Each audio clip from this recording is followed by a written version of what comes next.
you can read the law and see it was written as a non-compete clause between the government and the incumbent cable company.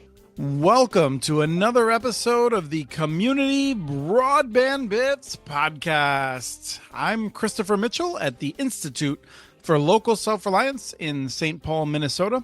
Today I'm speaking with Representative Kortum from Montana. Welcome to the show. Thanks for inviting me, Christopher. I'm really excited to talk about networks. And you're coming to us from Bozeman, which has a pretty cool network, is building one out. And you're like, I think, kind of like a tech guy in the House, right? I am one of the only IT people in the legislature, maybe the only one. And yes, I do come from Bozeman, where there's some local nonprofits building that I'd love to talk about. But right now I'm in Helena, Montana for the legislative session. Of course, I should have known that. The thing that we wanted to talk to you about is a bill that you are once again championing. Montana is one of the more recent states to develop a law that discourages municipal networks. It's not nearly the worst, but it seems to be counterproductive to where we're going. But before we get there, let's talk about why this issue is a priority for you. You said you're one of the only IT people. Is that a part of your identity, and what makes you so passionate about broadband? My journey begins in a small town in eastern Montana called Equitable, where I got to be known as the guy that all the people called to come fix their computer. Not just your parents then, so it's a real benefit. The entire town. It paid for some of my college, I expect. But I grew up on 56K modem that probably ran at about 30K. So I was, really excited when I downloaded my first song overnight. That was a pretty big moment for me to get that 10 megabytes of whatever on that slow modem. So I started with slow internet, and in choosing my college here in Bozeman, Montana, that was a big part of choosing an engineering or tech school and having internet that actually worked and I could watch a video on, say. My first streaming video was in 2004 at the university, and it was pretty exciting. So I guess my small town roots and my lack of good internet access has kind of informed my whole life that way.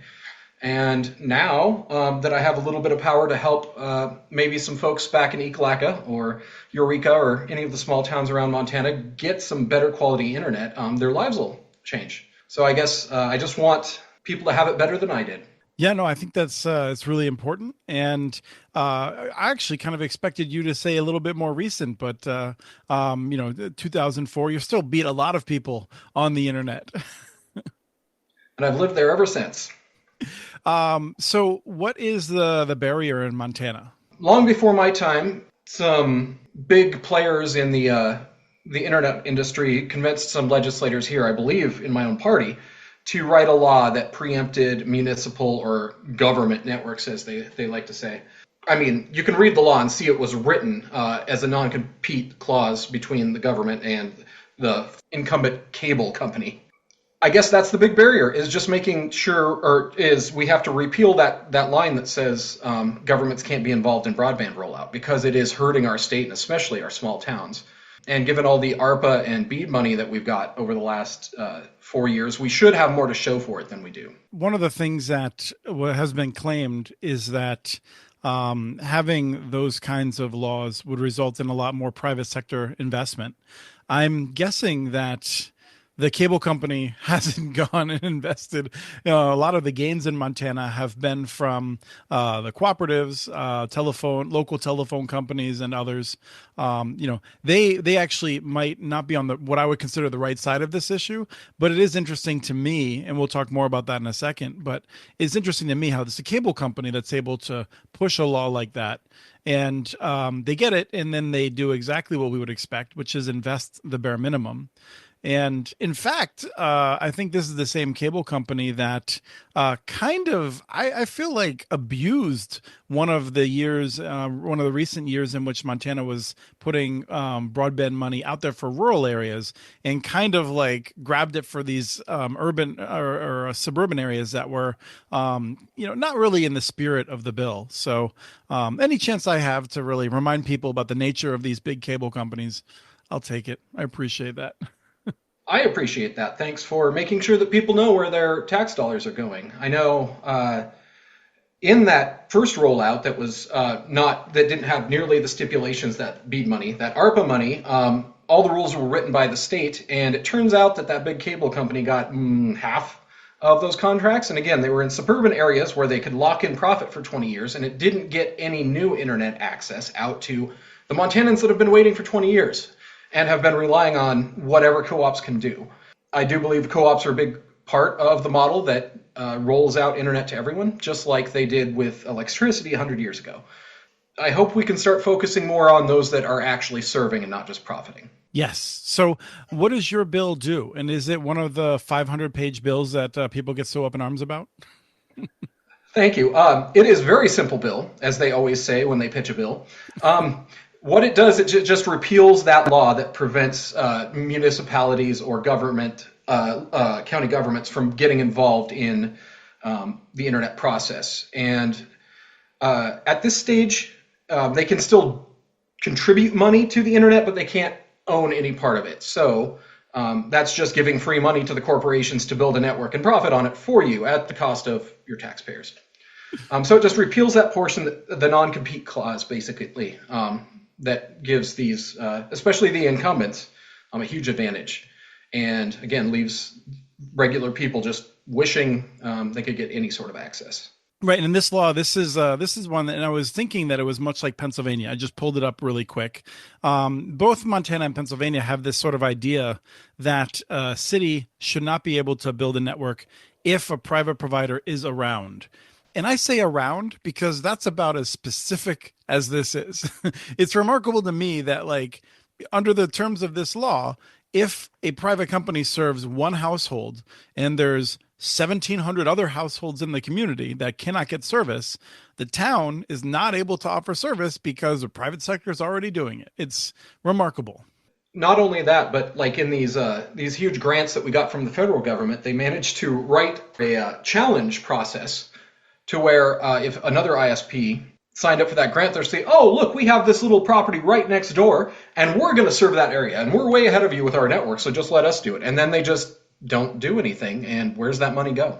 Yes. Yeah. I mean, this is one of the things that any entity can change its mind on things. And we've often seen that with promises that were made. I mean, this goes back to those days that you were talking about when you would have loved to have DSL in your small town. I'll bet that you had multiple years where a telephone company was saying, well, yeah, we're gonna do it next year. And then it just doesn't happen. To their credit, they were a co-op, and they were doing just the very best they could get us anything in that town. I know our school had maybe a 10 megabit network, and I had that 30K network up through the copper on the hill. But I'm glad to report that they've come a long way since then, but it's not anything near what we can encounter in the cities, where we have multiple options and multiple types of internet, cellular or point-to-point or fiber or whatever it is. The folks that represent the telephone companies, I've been to their conference and I've spoken with them. They've made really remarkable investments across Montana, and they're actually fairly close, and they had been fairly close to the Minnesota folks as well. Minnesota has a lot of local small companies. Some are co-ops, some aren't. And what I find interesting is both of them have a deep nervousness and opposition to communities making these investments. And even in Minnesota, where we've seen some of the communities partnering with these co-ops to help get them money and that sort of a thing, which to me is great. Love to see that sort of thing happen.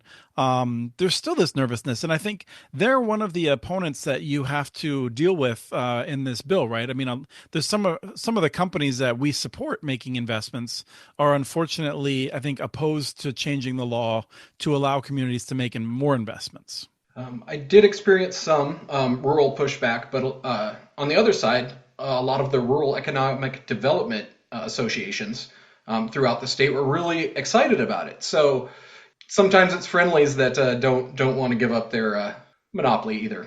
Yes, and I think this is one of those things where it just strikes me, this is so important. Who knows how many people would be inspired to be doing some remarkable breakthrough or innovation who don't have that opportunity because they're just struggling to get through school when they don't have access to resources that others do. I've always felt like a mayor should be able to be the one that decides does their community need more investment and how to prioritize it. The local city council, these are the people that are deciding what kind of infrastructure to focus on, and they should be free to do it. I agree. They also argue that governments don't have the money to do this, but the companies do, and they just don't spend it on investing in the community. I'm a little skeptical of all that. Yeah, I mean, these networks are they can come with a price tag, and at the same time, governments build roads, bridges. They build things that cost a heck of a lot more money than these networks. So I've always felt like there's a lot of arguments that I'm sure you come across, but ultimately, I feel like the argument that usually results in these laws is really a poor one. It's I've written you a check and I expect you to vote in a certain way. That's what seems to get these laws passed and then defended. Yep, no argument there. Another problem that we're running into Montana a lot more recently has to do with local control. 20, 30 years ago, Montana was known for solving its problems very locally and would come up with innovative solutions, say, to fix the internet or make the sewer system work better or finally pave that road on Main Street for the first time in 100 years. But recently, it's kind of gone the other way.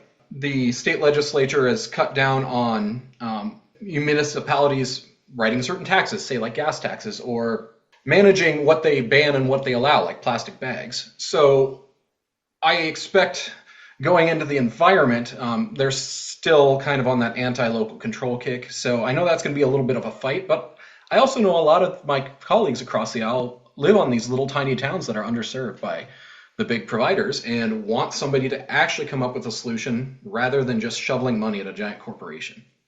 Yes, and that's one of the things that we've found is a benefit is that if your bill succeeds, we may see more investment from those out of state companies. We may see more investment from some of the local companies who now are a little bit more worried about the possibility of having to compete.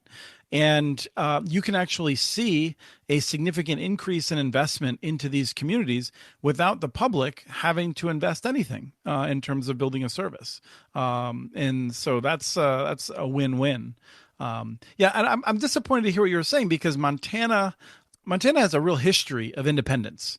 And it sounds like some of the kind of groupthink where it seems like people outsource their thinking to the national party. It seems like that's taking a hold. We've seen that in Texas as well, where there's a lot of the Republicans in Austin are taking away a lot of the authority of Republicans in small towns. And it's frustrating to watch. Yes, a constant ongoing problem is who has the power and where. And I think we're going to find this is the direction that Montanans haven't wanted historically for 100 years, since the Copper Kings were in Butte. And I think that natural distrust of authority and of the big spenders is healthy and helps us, again, solve our problems here where we are. Let's end on a high note. Are you able to subscribe to the community network in Bozeman? So it's not strictly a community network, but not yet. About 80% of Bozeman is covered by a nonprofit fiber company called Yellowstone Fiber. We call it a community network, but opinions can draw different lines elsewhere. Sure. It's not owned by the city. It's a nonprofit entity, and it's the only nonprofit ISP in the state, I believe. And they have rolled out fiber, gigabit, or 10 gigabit service to 80% of town. And now we're looking for that last 20% of funding to finish out the city and hopefully show off its success and expand to other communities that aren't quite so blessed with technology and money. Excellent. I know that project, I was involved a little bit in some of the discussions of just trying to figure it out in the early days. I know that the local government was very involved with, that local nonprofit. I mean, it really seemed like it was truly a community effort with cities, businesses, and this nonprofit trying to work together to figure out some way of providing a high quality service to everyone. It was, and it still is a good project. And I hope we can model that sort of more community-minded behavior to other states in the nation as my bill goes forward. And I've got one more term ahead of me, and they're going to keep hearing about this if they find an excuse this time. Yeah, I'm glad to hear that. We saw these efforts in Washington where they also had a restriction, and there was people that carried the bill for multiple years, and then it popped through. And what it takes is perseverance and continuing to get the word out. And eventually, we hope that you can get the votes you need. And hopefully, that will be in the year 2025, not too far from now. I share this hope. Thank you. All right. Well, thank you so much for your time and your advocacy, Representative Kortum. It's been a pleasure, Christopher. Thanks for having me today. We have transcripts for this and other podcasts available at communitynets.org/broadbandbits. Email us at podcast@communitynets.org with your ideas for the show. Follow Chris on Blue Sky. His handle is @SportShotChris. Follow communitynets.org stories on Blue Sky. The handle's @CommunityNets.